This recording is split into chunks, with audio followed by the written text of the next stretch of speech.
What's up, guys? Handyman Harris here. I know I've been gone for a while, but I've actually been out on healing because this happened. Yeah, I actually had corneal transplant, full-on eye surgery, and it wasn't pretty, especially because after I finally got the patch taken off, my eyeball looked like an upside-down Pokeball. But believe it or not, it's actually the second time I've had the surgery. The first time was on my left eye, and this time it's been on my right eye, and hopefully pretty soon I'm gonna have spectacular vision. But anyways, here I am, I'm back on 9/11, and if I did not see the Never Forget 9/11 posters, I would have completely forgotten it was 9/11. You know, I really think America's really taken this whole 9/11 thing just a little too far. I mean, it's been 12 years. It's been 12 years, and people are still, sad and upset and being all prideful, and I don't care. I didn't care a year after it happened. And I know that's kind of rude, and people are probably thinking, hey man, just because you didn't lose anyone in that doesn't mean other people haven't. You don't have to make it a touchy subject. And I'm just saying, just because you lost somebody on a day does not mean that day has to be a bad day every year for the rest of your life.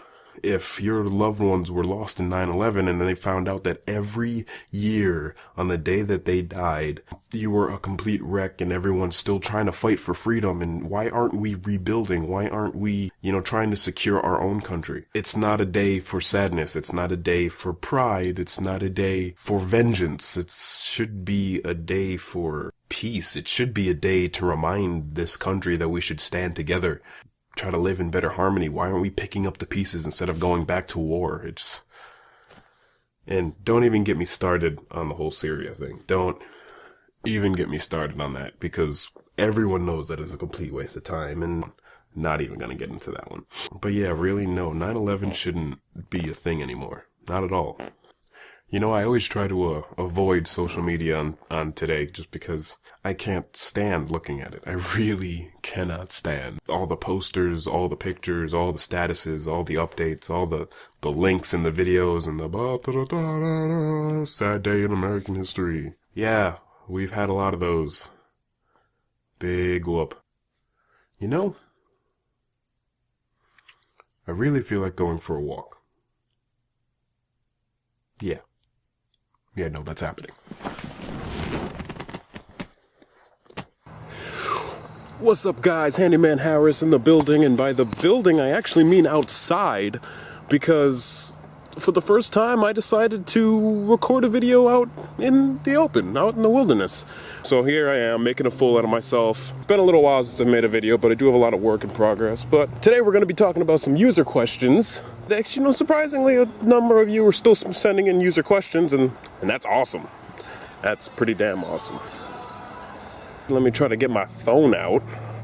Dear Handyman, I cannot tell, are you really skinny or really tall? I'm actually both. I am honestly about 6'5", and 197 pounds at the moment. I'm at the smallest I've ever been in my life, but I'm also at the most fit I've ever been in my entire life. So yes, no, two birds. I am both really tall and at the moment really skinny, but hopefully that won't last much longer.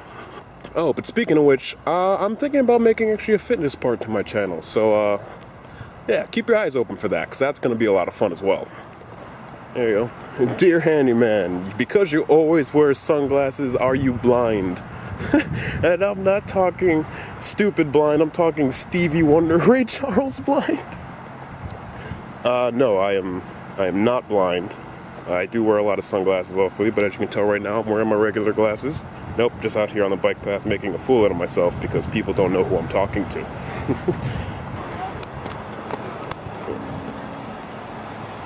I'm creeping up on you. Here's a good one. Dear Handyman, you do seem to have a very deep voice. Well, thank you. How deep does it actually go? Ooh, that's a good one. It actually goes this deep. Amazing grace, how sweet the sound they saved a wretch like me. I was lost, but now I'm found. Was blind, but now I see.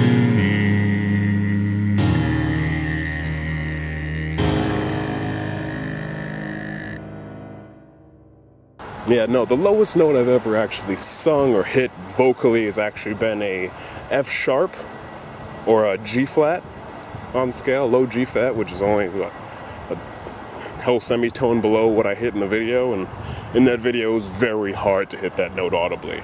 I mean, I actually did a lot of tries to try to get that perfectly, and each try my voice got more and more fatigued, so it made that hitting that note a lot harder. I'm definitely no Tim Storms, and if you haven't, you guys have to definitely check out that guy, because he actually holds the Guinness Book of Records, I think currently, for the lowest note ever sung, and it is ridiculous how low. Gotta walk.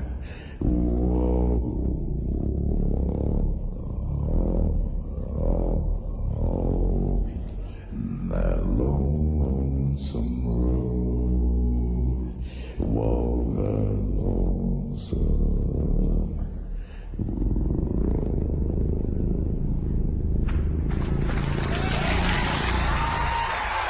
Like, I didn't even know it was humanly possible for a human to hit a note that low. I would just say over the last 2 years, I have noticed that I do have a very naturally low voice. And that's just something that just happened one day. Like, so no, I was not aware of when it happened. It was just kind of one day I just kind of woke up really tired, and it was 2 octaves lower than I ever expected. And from then on, I've always just practiced trying to get lower and lower.